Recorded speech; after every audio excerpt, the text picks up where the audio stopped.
Alors maintenant, évidemment, on m'a dit, vous allez dans la Sarthe pour affronter M. Fillon. Mais renseignez-vous, M. Fillon, il n'est pas de la Sarthe, il s'est enfui. Les gens de la Sarthe l'ont foutu dehors. Ah oui, mais écoutez, il ne faut pas nous en vouloir, hein, si vous êtes de la Sarthe, mais on a l'intention de vous le rendre.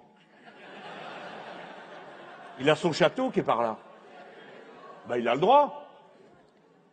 Tout le mal qui s'est donné pour avoir un château. Bon, mais ce n'est pas le sujet. Le sujet, c'est que cet homme est réputé être notre prochain président de la République. Vous savez tous pourquoi. Parce que, bien sûr, il va arriver au deuxième tour, on se demande pourquoi on va voter. Et justement, au deuxième tour, il y aura Madame Le Pen, on se demande pourquoi on va voter. Et quand il sera là, eh ben, vous n'aurez qu'un seul choix, c'est de voter pour lui pour ne pas voter pour l'autre. On se demande pourquoi on va voter. Il ferait mieux de le nommer tout de suite. Comme ça, on s'épargnerait tout ça. Bien sûr, rien de tout ça ne va se passer comme prévu. Parce que ça fait déjà une paire d'élections que rien ne se passe comme prévu. Mais en attendant, vous êtes interrogé et invité à réfléchir tout le temps sur cette base stupide. Le vote utile, le vote ceci, le vote cela. Vous n'avez à vous soucier que d'une chose. Quel est le vote nécessaire? Qu'est-ce qui est bon pour tous? Qu'est-ce qui est bon pour la patrie? Qu'est-ce qui est bon pour les autres personnes qui vous entourent? Et le reste, vous vous en occupez pas, parce que ça s'appelle la théorie du jeu. Allez au PMU plutôt que dans un bulletin, un isoloir pour voter. Parce que si vous y allez avec une mentalité de PMU, si vous abandonnez vos convictions à la porte du bureau de vote, faut pas vous étonner si vous les retrouvez pas en sortant. D'accord? Donc, M. Fillon, étant, comme vous le savez par avance, notre prochain président de la République, nous a déjà annoncé son programme, et dans son programme, il y a le fait qu'il a décidé de supprimer la Sécu. Non, non, il ne faut pas dire j'ai pas dit ça. Il l'a dit.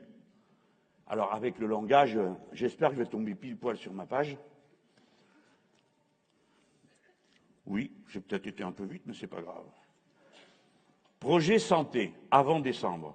Il faut, je vous traduirai, hein, c'est de la langue de techno, focaliser l'assurance publique universelle, ça c'est la Sécu, focaliser, ça veut dire elle doit juste s'occuper d'eux, sur des affections graves ou de longue durée.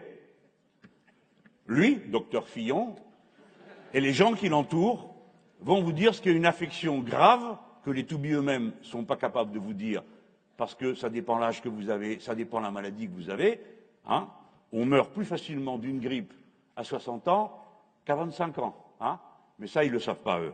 Affection grave ou de longue durée, et l'assurance privée sur le reste. Bon, je ne vous relis pas, tout le monde a compris.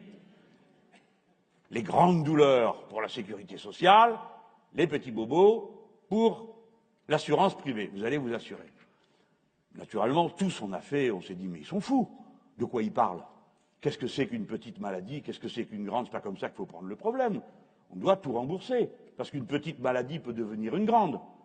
Et parce que quand une petite maladie n'est pas soignée, ben elle devient une grande maladie. Et à ce moment-là, ça coûte encore plus cher, messieurs les comptables, que ça n'aurait coûté si on l'avait réglé au début. Ça, c'est ce qu'il a dit. Comme tout le monde a hurlé, il revient le 12 décembre.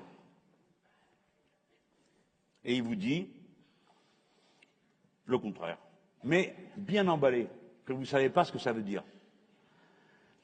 L'assurance maladie obligatoire et universelle, pilier de la solidarité, continuera à couvrir les soins comme aujourd'hui, et même mieux, rembourser des soins qui sont largement à la charge des assurés, comme les soins optiques et dentaires. Vous avez vu? Il suffit de gueuler un coup, il baisse le ton. Il n'est donc pas question de toucher à l'assurance maladie, et encore moins de la privatiser. Comme nous sommes de vieux guerriers, on le laisse parler, et on écoute la phrase suivante. Il convient par ailleurs, c'est là que ça se gâte, de responsabiliser chacun. Ah, vous avez compris?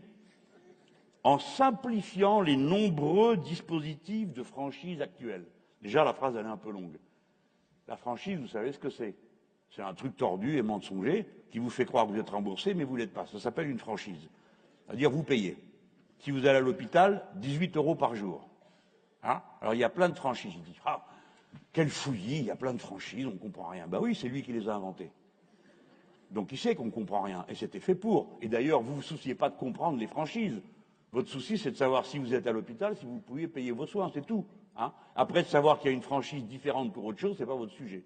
Pour lui, si. Bon, il en était là, le 12 décembre. Il avance bien, ce petit. Et nous voici rendus le 11 janvier. Là, comme on l'a bien bombardé, on l'a pas lâché. Voilà ce qu'il dit. Sur la sécurité sociale, on n'a pas été bon. Ça, c'est clair. Ce que nous avions écrit a été mal compris. Non, justement, c'est parce qu'on avait compris que vous avez pris peur. Je l'ai retiré. Ah, mais voilà qui commence bien. Il n'est pas encore arrivé qu'il a déjà retiré son projet. J'ai lancé un débat avec l'ensemble des responsables de la santé, blablabla, bla, bla, bla, bla, qui est en train de se dérouler en ce moment. Je referai des propositions avant la fin du mois de janvier. Eh bien, nous, on va l'attendre. Hein? Mais vous avez compris, les gens, ce qu'il faut faire? Il faut y aller. Et dire à tous ceux qui vous entourent, vous savez, il ne veut plus payer les petites maladies. Alors les gens vont dire, c'est quoi la petite maladie? Parce que moi, ça me fait très mal. Ben justement, on ne veut plus vous rembourser. Faites comme ça. Et vous allez voir si ça ne va pas remonter jusqu'à lui, et à la fin, il oubliera jusqu'à la première lettre. Il n'y a pas de petite victoire pour nous, mes amis. Vous savez, s'ils ont le sentiment que vous êtes prêts à vous laisser faire, ils vont jusqu'au bout. Quand j'étais jeune homme, qu'on nous faisait des cours pour nous expliquer comment c'était la lutte sociale, on nous posait la question, quelle est la limite à l'exploitation? Tu connais la réponse? La résistance à l'exploitation. C'est tout, il n'y en a pas d'autre. Eh bien là, c'est pareil. Dans le débat qui commence, vous devez être vigilants, nous devons tous être vigilants à la première heure.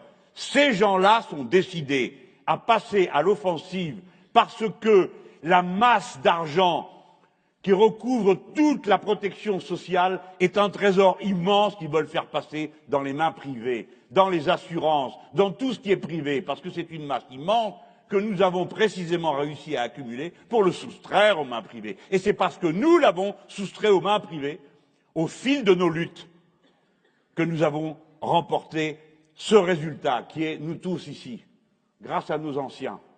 Nous tous ici, nous avons été soignés. Nous tous ici, nous avons été pris en charge.